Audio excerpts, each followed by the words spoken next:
Also, in all of the excitement, I was remiss to announce that Mr. Ford, you as well, will receive $1,000 for use in your classroom with your students. Congratulations.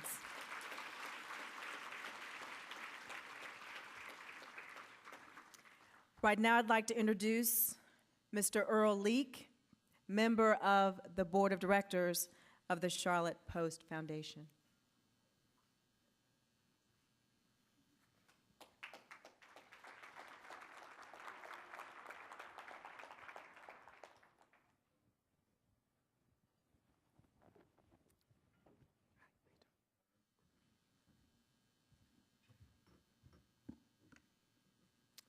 Good evening, folks.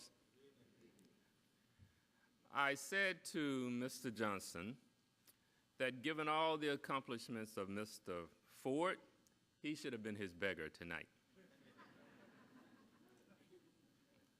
But this is a fundraiser, F-U-N-D, fundraiser, and we're going to do something a little differently tonight with your help. We are going to kick off a campaign. We call it the Friends Campaign. We want you to join us and be friends with the Charlotte Post Foundation to help us serve the children who are underserved. So why this campaign? We hope to raise $75,000. We want to use those funds for the direct services portion of our mission. And that is creating after-school programs and summer school programs to help those kids enhance the possibility, the opportunities for them to get a top-shelf quality education. Now, why do we call it a top-shelf quality education? Because if you think about a supermarket, the higher valued, most profitable items are on the upper and the top shelf. That's what we want for our kids.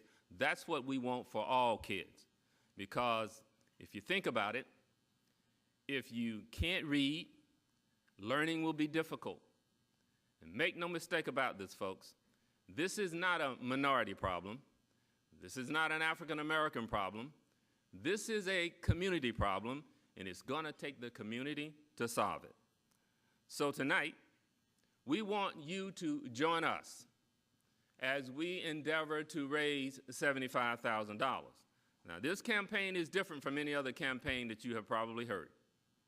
This campaign is only for 6 months.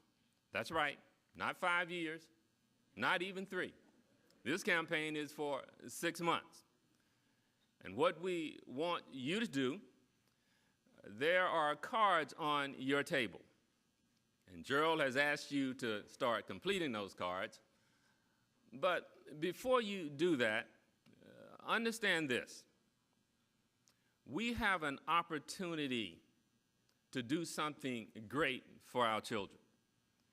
No child should not be in a position where he or she cannot learn. I don't care what your socioeconomic situation is.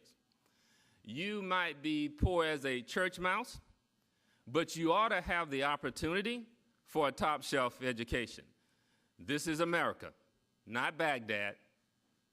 There are, if you think about it, there are a number of initiatives in trying to help our kids. So you might say, well, why should I have to do this tonight? Because all the work that we do still is not enough. If you think about it, we have more than one bank to satisfy our financial needs. So why shouldn't there be multiple opportunities for us to help our children? We have more than one construction company to build our buildings. So why shouldn't there be more than one initiative to help our children? We have more than one house of faith within which we worship. So why shouldn't there be more than one opportunity for us to help our children? So look at those cards, and you can give any amount that you like, but consider this. There are over 300 people in this room. We're looking for $75,000. So if just 75 of you give us $1,000, we're done. But give any amount that you deem appropriate. And when you do that, raise your hand. We have ambassadors just lurking for you to raise your hand, and they will come and get your cards. So let's start now, but consider this. Recently, there was a report, and it said that 18% of all the third graders in Charlotte-Mecklenburg school system are not functioning at grade level, are not reading at grade level. 18%, that's almost 1 out of 5. What's going to happen to those kids if someone doesn't intercede? These are the kids that we're trying to help, because no child should have to endure what happens to you when you fall behind. Because if someone doesn't intercede, there's a huge possibility they will not finish high school. That does not fare well for them or for us. This is our community, yours and mine, and we have a responsibility to make it better. And we make it better by addressing the needs of our children. So tonight, who will join us as friends of the Charlotte Post? Raise your hand and we will come and get your card. But just to kick it off, my wife and I are going to pledge $1,000 each. So that's $2,000. Now, we don't need 75 anymore. We just need 73. Where are the hands, folks? Are you listening to us? Understand something. Please understand this. We aren't asking foundations. We are not asking corporations. We're asking you, the citizens. It is time for us to be a part of this solution. So please, dig as deep as you can and understand. Follow the Charlotte Post, because we will tell you how well we have done with this campaign, but we're also going to tell you the progress that we're making with the children, because that is what it is about. It is about the children. This community, America, will never be as great as it ought to be until all of our students have an opportunity for that top shelf education. I truly believe that.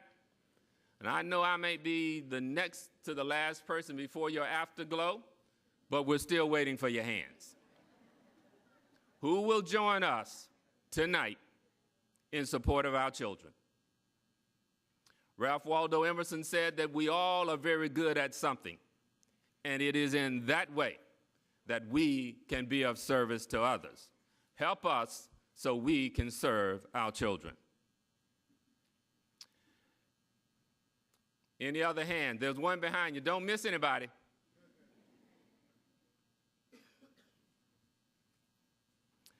There is a very learned lady who taught her 4 kids and demonstrated to them time and time again that it is better to be in the line that is giving than the line that is receiving, and that we all can and should give something. So dig deep, folks. If you take the cards home, fill them out, send them to us.